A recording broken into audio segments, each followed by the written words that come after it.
Thank you so much for tuning in to Mom Jeans, trying to fit into motherhood.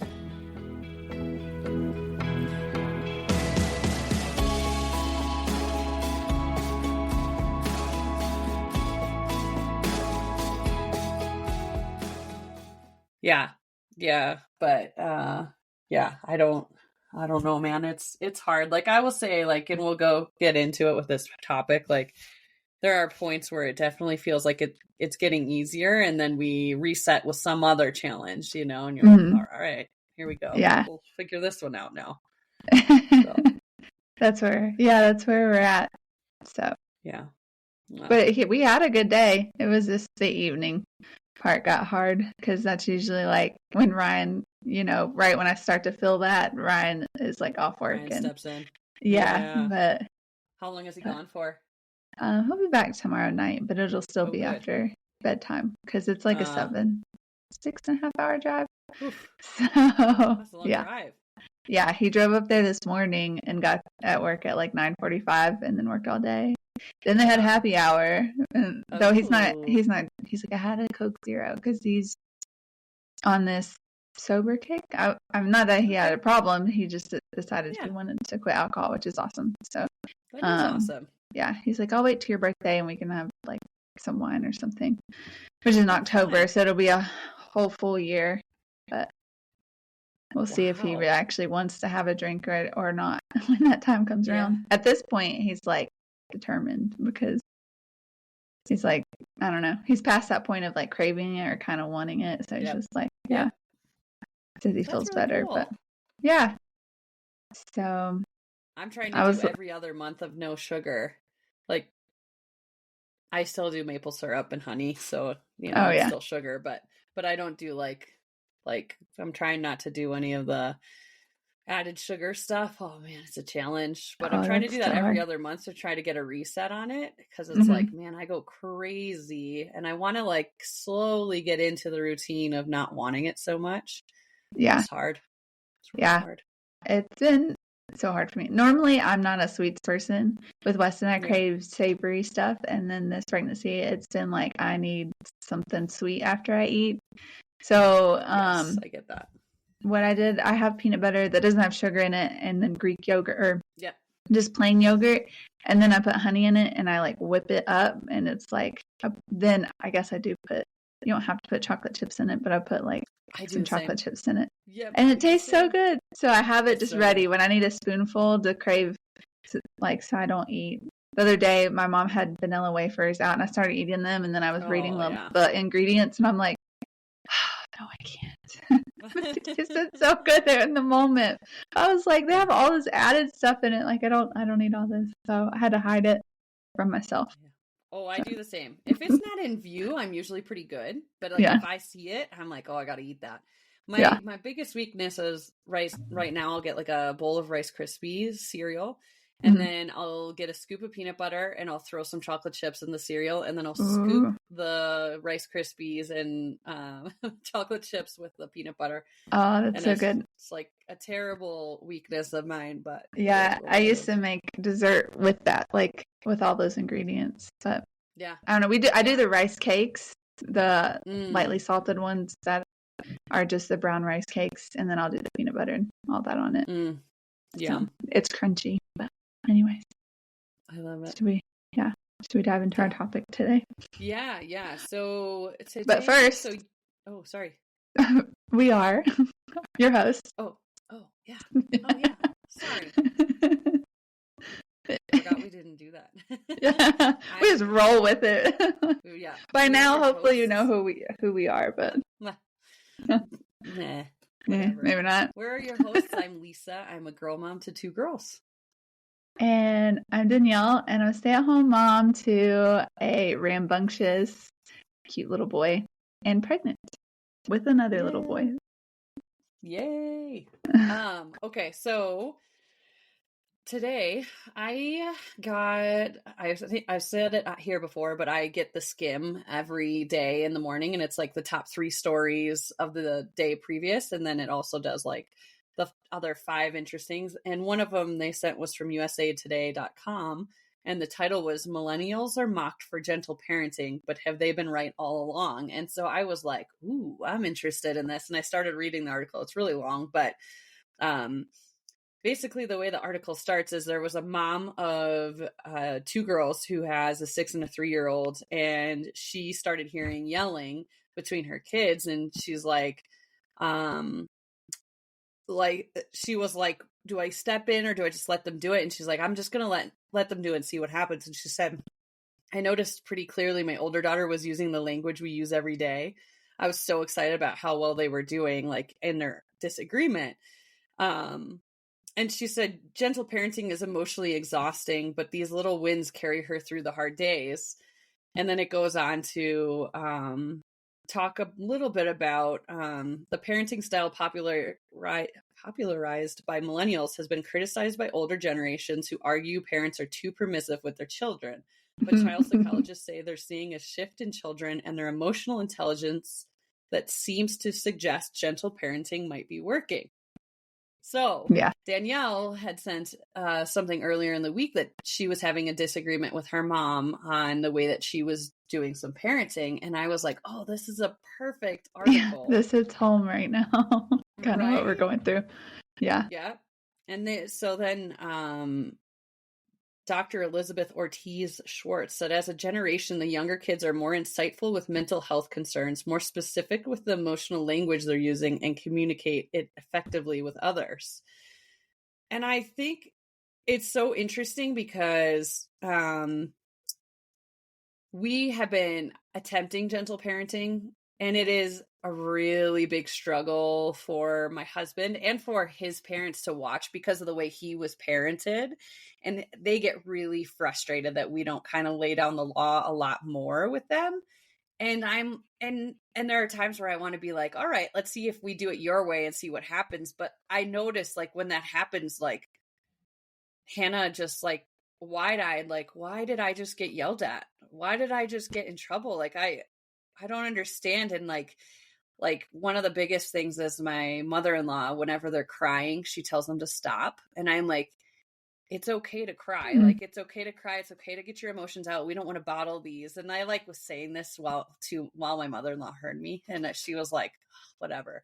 And then one day Aubrey was crying and she goes, stop. And Hannah turns to my mother-in-law and goes, Nana, it's okay that she cries. And I was like, oh God. She yelled at my mother-in-law, and I was like, it is okay that she cries. Yeah. These are facts. Also, she's little. I don't know. She's a year old. Yeah. Yeah. She's crying because she can't. Babies cry. Something. Toddlers cry. Yeah. Oh gosh. Adults cry. Right? And it's okay to cry. That's what I've been trying to tell Han, because like Han will go around now, and anytime Aubrey's crying, she'll say, stop. And I'm like, remember, it's okay to cry. And she's like, she looks at me all confused, like, wait, I'm confused. Like, why are you telling me it's okay to cry? But then I'm being told to stop crying by other people. Like, she's like getting to that point where it's like, and I was talking to my friend that I ran into today, and she's like, yeah, anytime somebody tells her to do something, that's the rule. And we have to obey by that rule. So then it's a really big challenge, because I'm like, I don't want her to be around anybody but me right now, because what I say goes, It's like not the right thing. But she's a firstborn rule follower for sure. So right. Yeah. Well, I've noticed, I don't know if it's a boy thing or just because he's a part of my husband, like DNA. I don't know, but when I tell him not to do something, he does it more and thinks it's funny. Yes. So it makes it harder. Like, so I try not to give attention to some of if he's not hurting himself or others, or like destroying something, I will either try to redirect or just ignore it. And then therefore I've been like called passive, and like that I'm not teaching him the rules and all the things. And I'm like, the more I give attention to it, like whether it's negative or positive, and we're taught this when a teacher too, like the reason why kids act out in school is because they're getting that attention, whether it's like positive or negative, but they're getting attention that they probably don't do at home. Toddlers are the same way. They're like, oh, you stopped and paid attention to me because you were busy doing something, and now you're paying attention. So I'm going to keep doing that. So I've heard that you have to be like almost not over dramatic, but like when they're doing something good or normal, just like a basic thing, making it such a big deal. So they're like, oh, so you're giving them like positive reinforcement and that positive attention. But sometimes it's hard because it's just like, okay, he's doing so good, but we've been trying to verbalize it. We're like, wow, you used your fork so well. Like, just random things. We do that too. Yeah. But it's exhausting. Sometimes it's like, I just want to eat my meal in silence. Just eat it. It's so exhausting. And I agree with you, like, in a few different points that you made, but like we struggle with it because it's like, so I had heard from a previous therapist that I had, and she said, unfortunately, men want to raise their children so that they're good adults. But from 0 to 11 years old, you just need to nurture. And then the rules, like, to make them good adults starts when they're 11. And I was like, wow, that's a long time. Like 11 is a long time. Right. And like, I had that conversation with Brandon, and I was like, this is what she said. And he's like, it's so hard for him to like understand that and comprehend that, because he just wants to make them good kids. And I'm like, yeah, but you see how when you react this way, she loses it, and it's a way bigger battle than if you sit and you talk or you get on her level, you sit on the floor, you go eye to eye with her and you say, tell me what's going on. And there are times where she's like, I'm not talking to you. It doesn't matter what you say. I'm not going to get near you.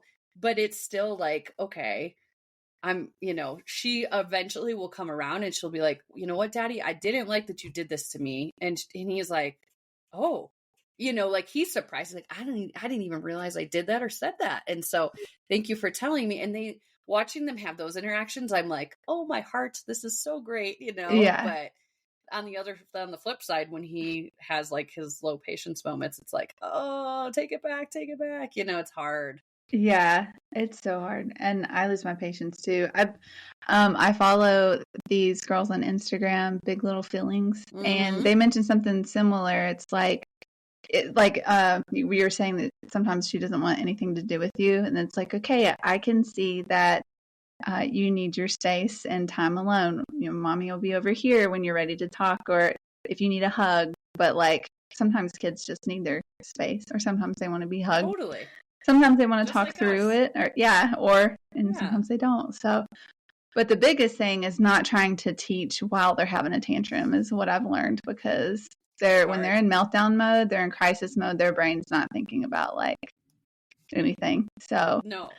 Yeah, maybe you can have that conversation later. I follow them too, and I've been trying to revisit after 20 minutes after we're better, after a tantrum, and I'll be like, hey, do you remember when you did this? Like, this is what, it's hard though. Like, it's the same thing, when kids are like getting awareness of their body, and Aubrey like gets really excited and then she'll hit me and I make reactions. And so then Hannah's like, oh, well, if I do that, I'll get a reaction to it. Even though she knows and she's learned not to do that stuff, she's reverting back because, like you said, any attention's good attention for her. Right. So I'm like, okay, how do I start to, it's hard parenting two different, like when kids are on two different, concept bases, like understanding different things.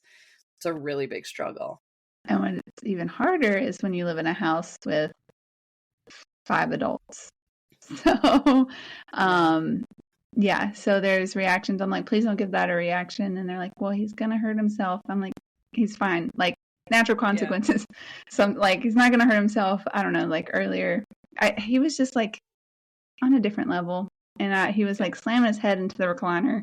It's soft. And he kept looking at me, waiting for me to have a reaction. So I kind of like walked away and wasn't paying attention. But then sometimes he'll do stuff like that. Like, don't do that. You'll hurt yourself. Don't do that. No.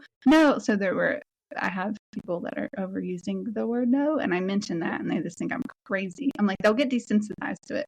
Yes, we need to say no if they're going to touch the hot stove or whatever. Like, they're in danger. But like, let's explain, like, I don't know. get down on their level and explain why they can't, or how something's used or whatever. It's so hard.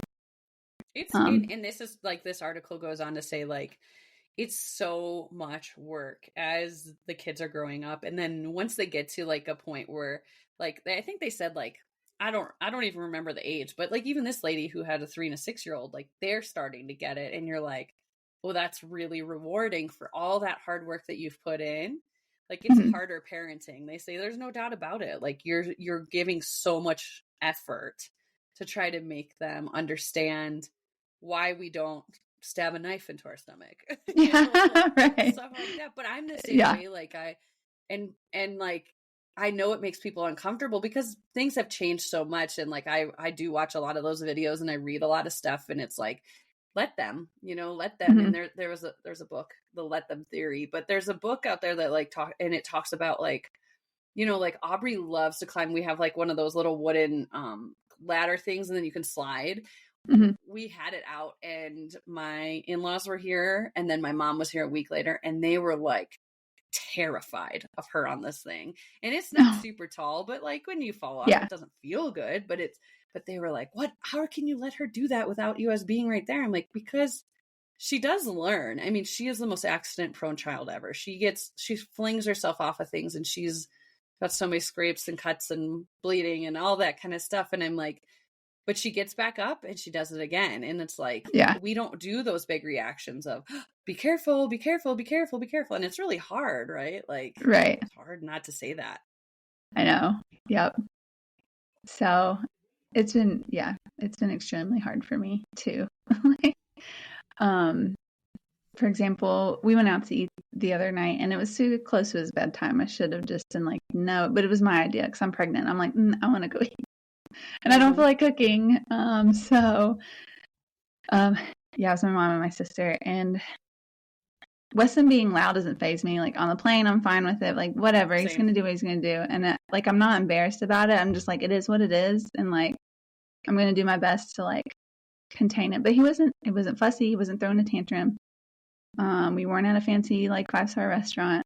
And he was just being loud. He's going, blah, blah, blah, blah, blah, and then he was getting like a little bit louder.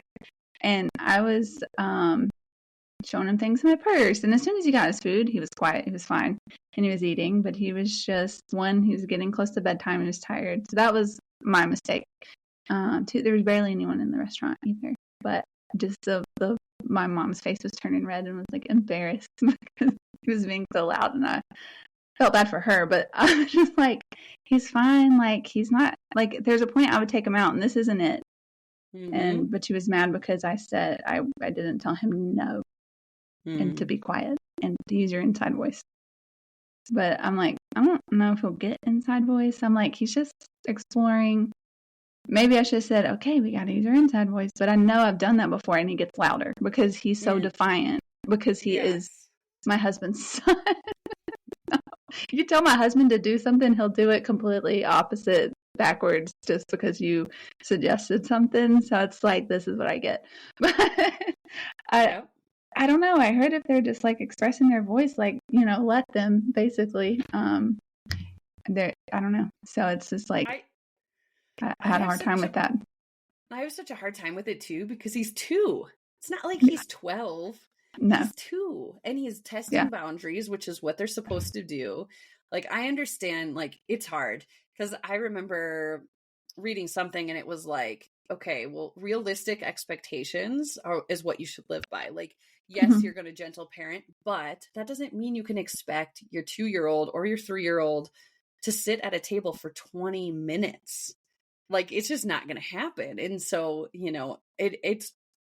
it's such a challenging thing, because it's almost like I want to be like, set the expectations for my parents and my in-laws. Like, anytime we're going to go do something, like, okay, yes, you have this plan, but I'm going to tell you right now what's going to happen. Right. Like, it's so interesting when you start to like understand your kid. And like you said, if you tell them to be quiet, that volume's going up. Right. Yeah. Like, so you knew how to handle that. And like, yes, your mom was upset, but it's like, okay, Mom, how do you expect that this situation will get better? Like, what do you want me to, like, what do you think is going to work? Do you just think no is going to work? Because it doesn't work in my household. Maybe it works in yours. I don't know. Yeah. So Weston's to the point now where he's just screaming, no. I mean, that's normal, but it's like he says no a lot. I don't know. It's been hard. And I feel like it's pulled some, I don't know, some of my childhood back up. For example, like, he grabbed a Sharpie in my dad's truck because he was playing in the truck for a second. He grabbed a Sharpie and opened it.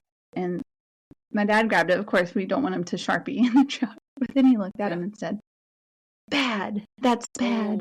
And I'm like, it's bad because you left a Sharpie in there? He was just exploring. It made me so sad. I'm like, no wonder why I felt like a bad kid. You mess up. You're bad. But so I was just like, he's just exploring. That was in your truck. So like, you know, it wasn't his fault. It was there. Like, yes, I don't want him to draw on your truck with a Sharpie. But he's not bad because he found it. Like, he was like, oh, what's this? Like, I know I can take the lid off of it.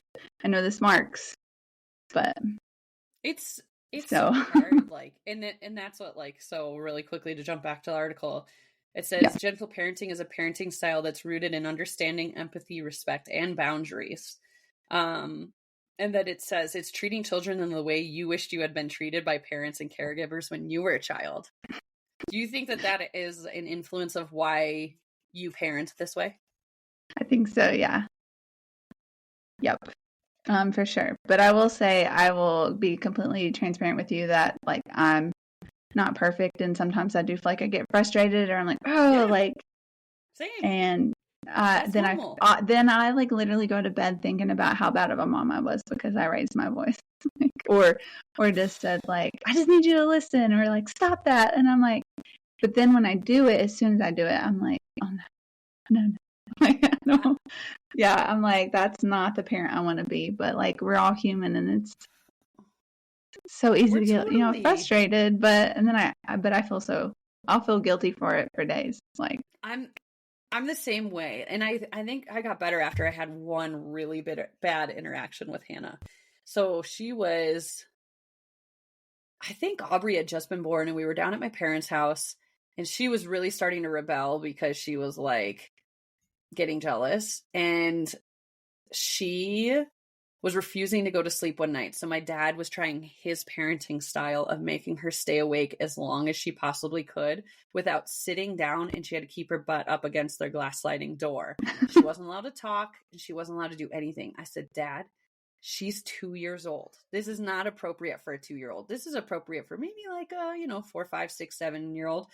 Yeah. So then I told him, I said, she's going to wake up at her normal time. Just because you think this is like, she's not going to sleep in. He's like, oh, she'll sleep in. So then she went nuts the next morning because she had no sleep, because my dad was like, yeah, we're going to do this. We're going to do this stay up thing. She anger peed. She used to do that all the time. Like, she would pee on the surfaces, like all that. And she was potty trained at this point. Yeah. So she knew not to do it. And I lost it. I grabbed her arm and I rushed her out of the room. I brought her into my dad's room and I started screaming at him. He was still sleeping at 10:30 in the morning. And I was like, if you're going to do this again, you're waking up with her and you're dealing with the wrath of this. And I was screaming at him while she's standing there. And I'm like, it was awful. Like, everybody around was like, what's happening? What's going on? And Han went out and like got on my father-in-law's lap. They were visiting too. And he like let her nap on him. And I was like bawling all day. I was like, I'm such a terrible parent. I can't believe I did this. And my father-in-law was like, I don't see the problem. Like, because that's how they parented. But I was also like, she's going to hate me forever. And like, as soon as she woke up from the nap, she didn't know that it even happened. She came right up to me and was like, Mommy, how's it going? And I was like, oh, you still love me. Right. I know. It's like, as much as we do have a theory, like a way, doesn't mean we're perfect. Right? Yeah. People are going to look back at us and like 100 years from now, you gentle parented? Yeah. I don't know. No, there's a lot of research behind, I mean, at least like,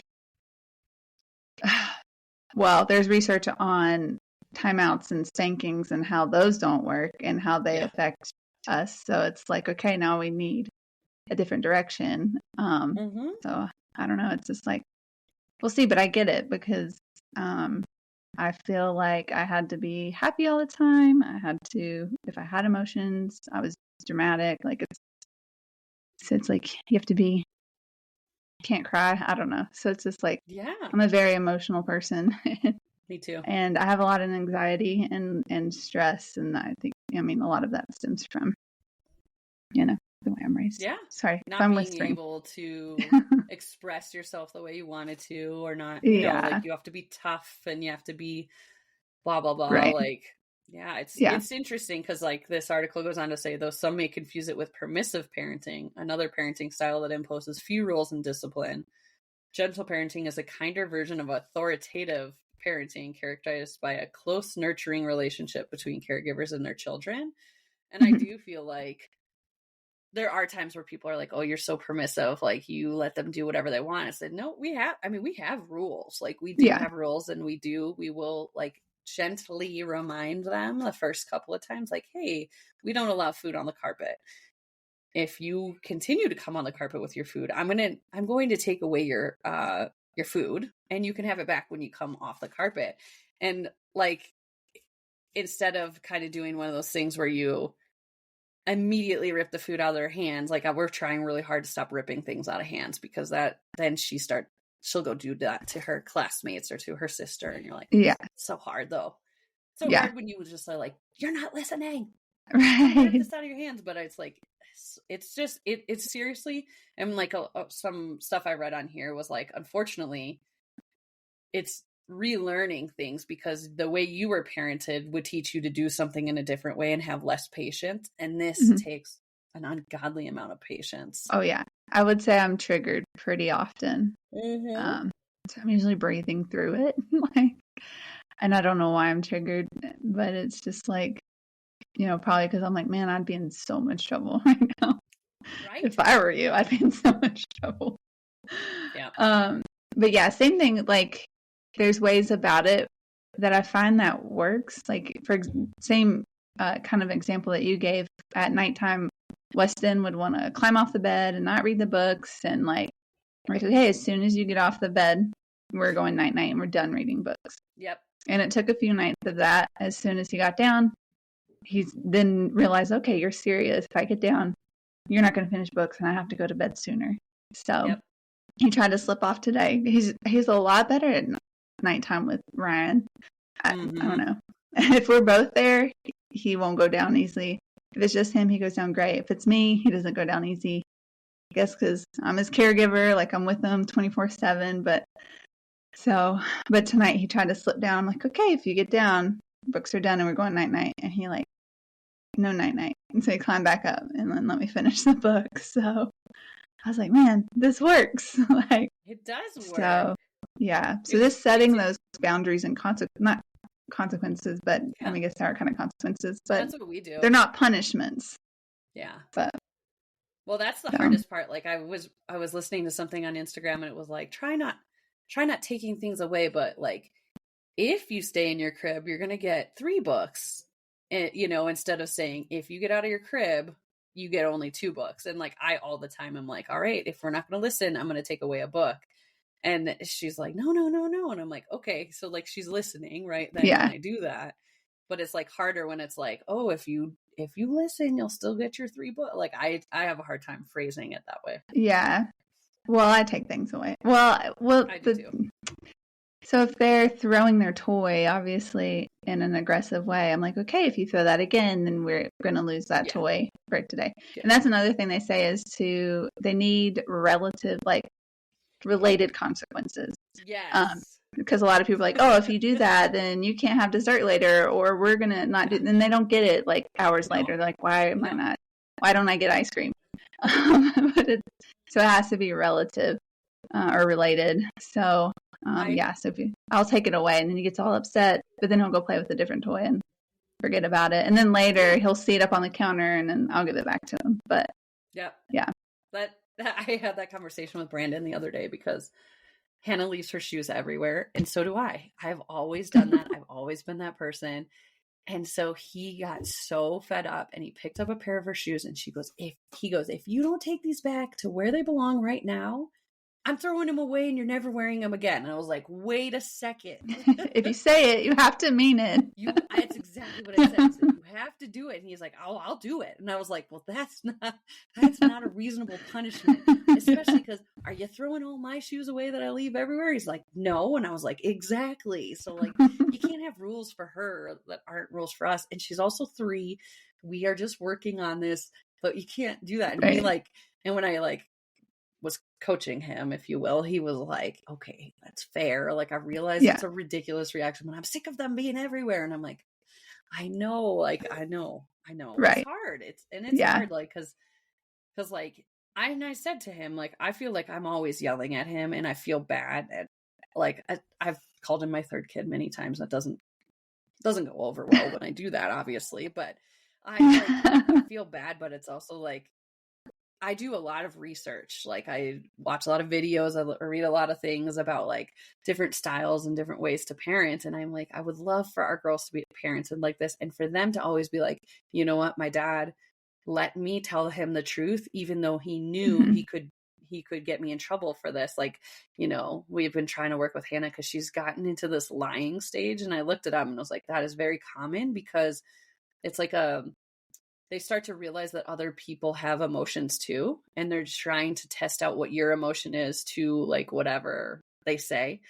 And and it's so challenging of like, okay, like when we were kids, if we lied, we got in a lot of trouble. So then we wouldn't tell our parents anything. Right. And I don't want them to ever get to that point where they're like, oh, I can't tell my parents, because I think a lot of issues come from that too. And I don't, not to say I want to hear like every single thing about their lives, but you know, I want them to be able to feel like they can talk to me.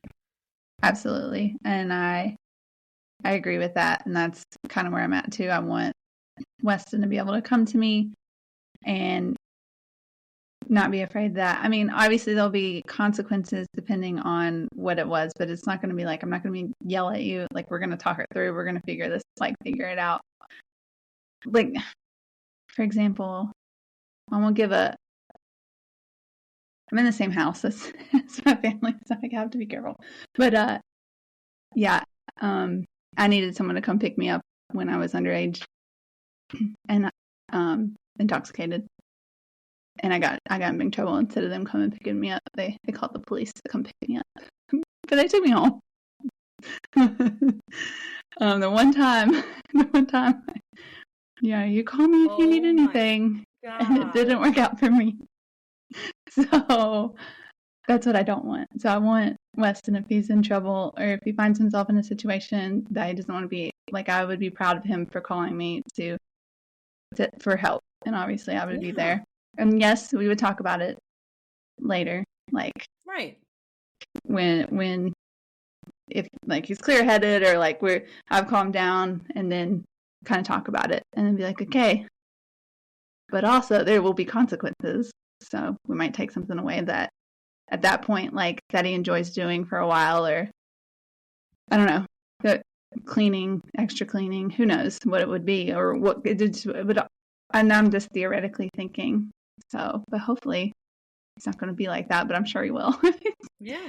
Part of me and Ryan, I would say I was more wild and Ryan's just more, what's the word? Not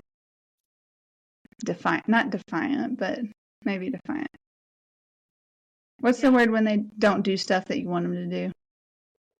Yeah, defiant. It left my brain. Yeah. Okay. Yeah. Sorry. Yeah, brain's not working.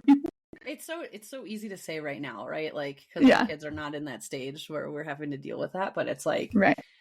You know, it's so interesting too, talking to other parents and kind of taking the bits that you like and the bits that you don't like and being like, oh, I don't like that they did that, so let's not do that. Or I like that they did that. Like, I'll tell you, with Hannah, all of Hannah's sleep troubles for the entire last year, we were talking to some parents and they were like, oh yeah, like we finally gave in and just put a sleeping bag next to the side of our bed and just let her sleep there. And so we started doing that like probably maybe a month ago now. And it's night and day for us. Like, we can sleep and it's worth it. And I am like, I just needed to hear another parent say like, yeah, it's okay. You're not, we're doing that and it's okay. But it's hard because it feels like every single thing you do feels like it's going to affect them in one way or the other. And they're, can you come back from it?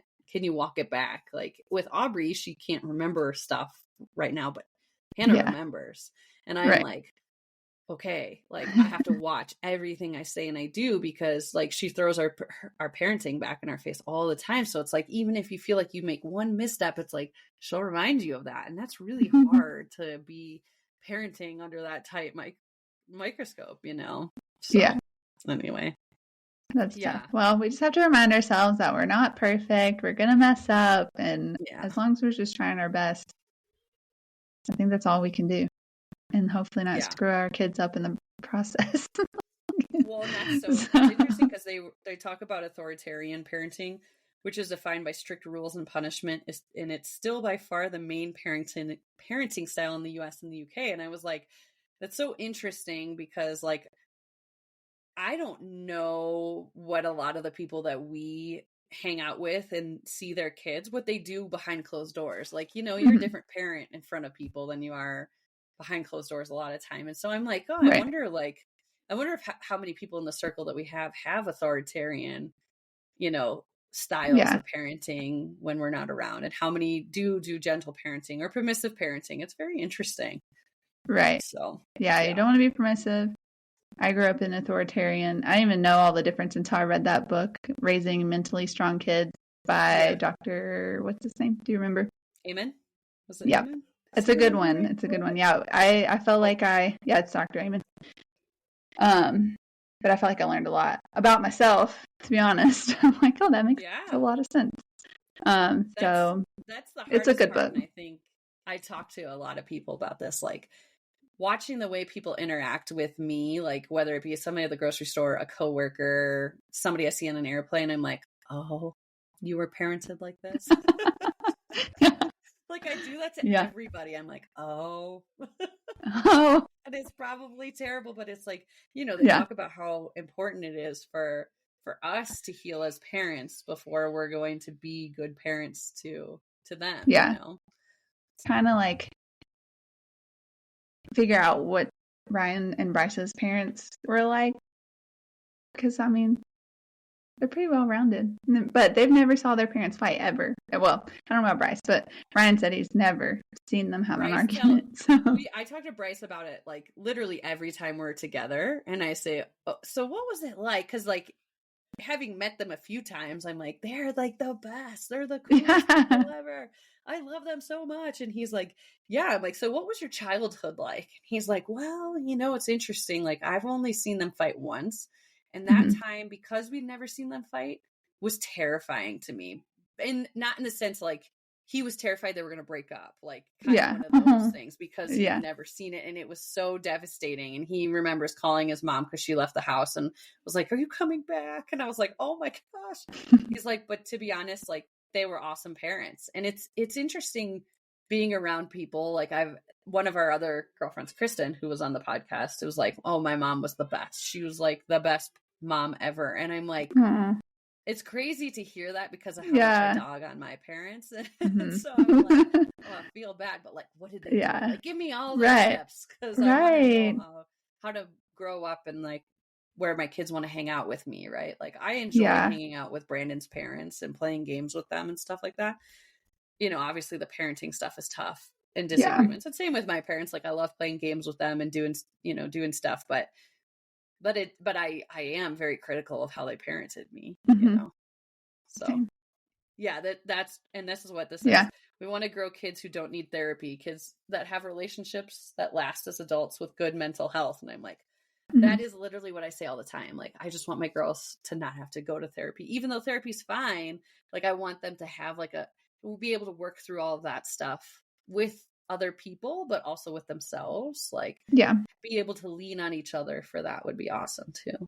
So, right. Yeah. I agree. Yeah. Ryan and I came from two different households for sure, and sometimes it slips back up, and I feel like, especially being here lately, just with so many people and being pregnant, and just my hormones are raging, I would say, because I feel like I get rageful a little bit. And I called him. I said, "You're being an asshole. Sorry, I'm cussing. And I shouldn't have said it, and I never cuss at him. And I'm like, oh, as soon as I said it, I'm like, what is wrong with me? But then he like told me later, he's like, listen, I don't care if you cuss at me. He was like, but please don't do it in front of our son, because then he's with you. His perception of me, of himself through my eyes, he's like going to see that. And then he's going to think, I'm like, I was crying. I'm like, you're right. I'm so sorry. Like, I'm like, I'm sorry. I was like, there's just a lot going on right now with,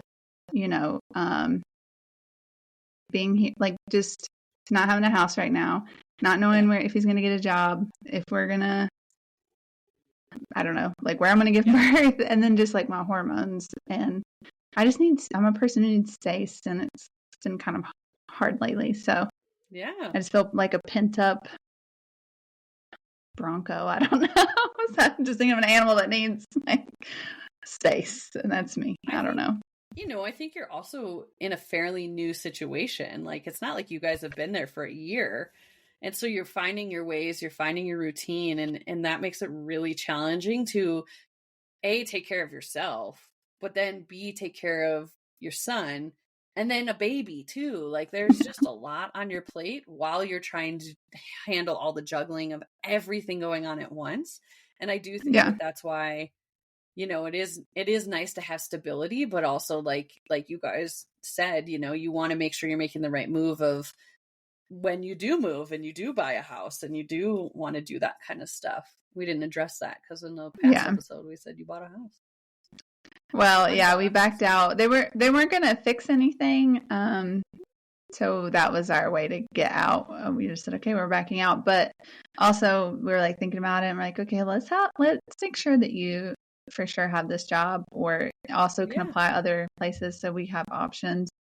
So hopefully he can apply for the job in like 3 weeks, and so we probably know something about a month and a half. Nice. It's just, I think we were jumping the gun because we both want our space. So, and it's just hard. But it's been great. Like I said earlier before we started, Weston was having a hard time going down, and he was calling for his Gigi, and he laid right down for her, and like she put him down. So it was kind of nice because she could tell I was stressed, and I was like almost in tears. I'm like, I don't know, he doesn't want me to pick him up, he doesn't want me to cover him up, I'm like, he's just mad. But probably because like Ryan's not here, and that's his routine is with Ryan. So it's just, that's what our daycare teacher for Aubrey sent out an email today and was like, I don't think you guys understand how important routine is for kids this age. Like, it is so important for them. So try to stay on routines with them. And I am not a routine person. Like, I love spontaneity. I love to be able to go and do whatever, whenever I want. And that's really hard because it's not fair to them that just because I want that, that's what I want them to be able to do that too, So yeah, it's a challenge. It's for sure a challenge. So I thought this was interesting. So it says, I'm not going to go much longer because we've been going a while, but some caregivers who self-identify as gentle parents use techniques characteristic of authoritarian parenting, while others lean more permissive, which I thought was interesting to say that gentle parenting can have influences of both ways, because like in my opinion, gentle parenting is just a notch above permissive parenting. But the way they describe it, I'm like, oh, that makes me feel better. So that like when I do step out once in a while, it's like, yeah, but 90% or 80%, 75% of the time you are a gentle parent and you're doing it this way. But sometimes you do like to keep them safe, right? Like you don't want to get hit by a car. I'm going to be authoritarian in that circumstance, right? So. Yeah. I think people have the misconception of like gentle parenting. I'm just, for example, like a kid's melting down in Target laying on the floor, and you're like, what's wrong? Like, why do you feel this way? Or I don't think it's that. I mean, it could be. You won't see me doing that. If they're having a tantrum, I'm probably going to throw them over my shoulder and just leave. And we're out. If that happens. I'm the opposite with that. Like, I know it's going to be worse if I engage. Yeah. So I kind of just watch it happen. It's like, so it was interesting. I'm trying to remember where we were. We were at a store, and I was with Hannah and Aubrey. And Aubrey right now thinks it's really funny to scream as loud as she can, like in a funny way. Like she thinks it's really funny. So then Hannah, like I'll like kind of look at her and she'll start smirking at me. Aubrey will smirk at me to see if I'm going to have a reaction. And then Hannah will do it. And then Aubrey will do it. And they'll just go back and forth screaming. And we were in a store and like, you could tell people around me were like, some of them were like laughing, like genuinely thought it was hilarious. And others were like, can you keep your kids down? And I was like, if I try to stop this, it gets way worse. Oh, just like you were saying, like, yeah, as much as you're uncomfortable that my kids are doing that, I'm sorry. If you know how to parent better than I do, and you know how to get my girls to stop, please do. I'm not going to do anything about it. And I'm really sorry that your shopping experience is being ruined. Yeah. Weston would do that too. He would scream in the store, but it was like out of just finding his voice and excitement. It wasn't like a tantrum or anything. And it's just like, I just let it happen because I needed to go grocery shopping. Yeah, I try to redirect. Sometimes it works, sometimes it don't.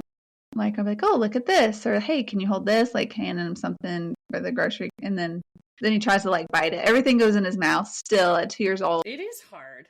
It's really hard. So it's interesting because then they go on in this article and they say what isn't working about gentle parenting, and they say though gentle parenting may be working for kids, it may be at the cost of parents' mental health. Child development experts said this parenting style can be a time intensive and emotionally exhausting. And it's like, yes, like it would be easier if I was authoritarian and my kids were just terrified of me, so they never stepped out of line and they were too afraid to cry and all that kind of stuff. That would probably be easier. But I don't want that. I don't want that. You know, and they do say that gentle parenting, the goal is for you to be able to have conversations with your kids, like honest conversations about their feelings, and that they want to continue to be, you know, not friends with you, but on good terms with you all the way through their adulthood. And I'm like, that is my goal. That's my goal for sure. Yeah. Same. I mean, we already have a lot to deal with social media. I about said special media. It's kind of special. It is kind of special. I was listening to a Facebook. There's a book that just came out from. She was an exec. I don't know if she was considered an executive level, but she was higher up in Facebook, and she was talking about how she found out that they were advertising weight loss and certain things to like girls in the range of like 13 to 15. Anytime they deleted a selfie off of Facebook, they would target them with those ads. And I was like, oh my gosh, I'm so thankful I didn't have social media back then, because I would have been targeted so hard. And it's like, oh man, I'm that special media, man. Get it out of here. Get it out of here. Nobody needs that. No. Well, yes. So anyways, I mean, I think we did a lot of brain dumping. And I didn't cry, so that's good. I actually laughed, so I feel like I needed this. Yeah, always. I always feel better with these. Like, that's what people have asked. They're like, oh, you're still doing the podcast? I'm like, I'm going to keep going until Danielle tells me no more, because I really enjoy being able to just get it out there and like get things off my chest and talk about, you know, what's working for you, what's not working for you, and what's working for me, and vice versa. So, yeah. Exactly. And to make all of our listeners, all 12 of you, no, I'm just kidding. But that you're not alone, that we're all in this together, and we may do things differently. You know, none of us are the same, but we're all in the same boat though. Yeah. So, Yep. Exactly. So, you know, gentle parenting is what's working now. We'll see if it continues to work. And I'm hopeful the fruits of our labor come out and my kids like me at a teenage years, because I was terrible to my parents and I am expecting that karma to bite me in the butt. But this article gave me hope that if I let them be, you know, gentle parented, that I have a chance that they're going to like me when they're teenagers. Cross our fingers. All right. We'll check back in 15, 20 years. That gives me the chills. I'm not ready for that parenting time. Oh, no. Yeah. No. Yeah. So, all right. Well, thanks all for listening, and we will see you all next week. Bye. Bye.